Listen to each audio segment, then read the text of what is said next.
Have you ever wondered what it would really take for humans to travel to Mars? Not the movie version, not the sci-fi version, but the real serious plan. Because going to Mars isn't just about rockets.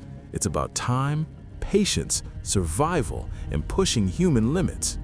Let's walk through exactly how a human trip to Mars would actually work. First, you can't just wake up one day and decide to go to Mars. Earth and Mars only line up properly about once every 26 months. This alignment, called a launch window, allows spacecraft to travel using the least fuel and time. Miss that window, and you're waiting more than 2 years for the next chance. So before the rocket even launches, the mission already demands patience. When the window finally opens, the mission begins with a massive rocket, something like SpaceX's Starship or future NASA systems. This rocket doesn't just carry astronauts, it carries food, water, life support systems, fuel, and equipment. In fact, many mission plans require multiple launches with parts assembled in Earth orbit. And once that spacecraft leaves Earth's orbit, turning back is no longer easy. At that point, the journey is fully committed. The trip to Mars takes 6 to 9 months. That makes it one of the longest human journeys ever attempted. Inside the spacecraft, space is tight, privacy is limited. Astronauts must exercise every day just to keep their muscles and bones from weakening. Air and water are constantly recycled. Almost nothing is wasted. But the real dangers are invisible. Radiation from the sun in deep space, mental strain from isolation and confinement, and the fact that if something breaks, help is millions of kilometers away. The astronauts have to fix everything themselves. In many ways, the spacecraft is like a flying submarine, sealed, fragile, and entirely dependent on the crew. Then comes one of the most dangerous moments of the entire mission, landing on Mars.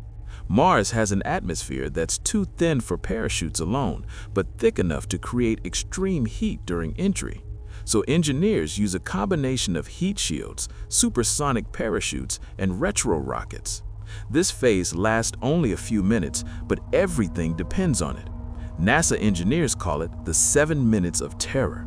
If anything goes wrong here, the mission ends instantly. If the landing succeeds, survival becomes the next challenge. Astronauts would live in sealed habitats, possibly covered with Martian soil to protect against radiation.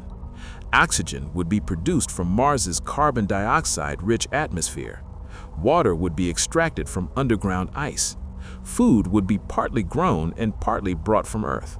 But life on Mars is harsh. Gravity is much weaker, slowly weakening the body.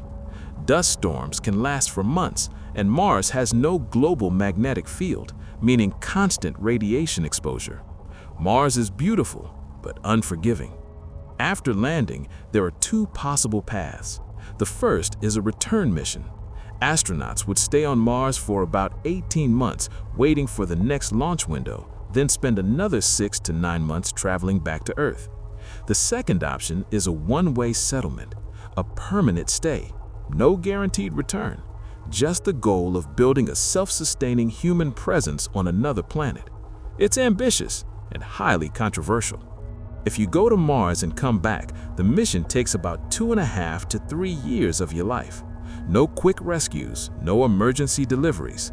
Once you go, you're largely on your own. And here's the big truth. A trip to Mars isn't just a technological challenge, it's a test of human endurance, mental strength, and long-term survival planning. It may be one of the hardest and most extraordinary things humanity has ever attempted. If you enjoyed this breakdown and want more videos about space, science, and the future of humanity, subscribe to the channel, hit the like button, and share your thoughts in the comments. What topics should we explore next? The journey to Mars is just beginning, and so is this channel.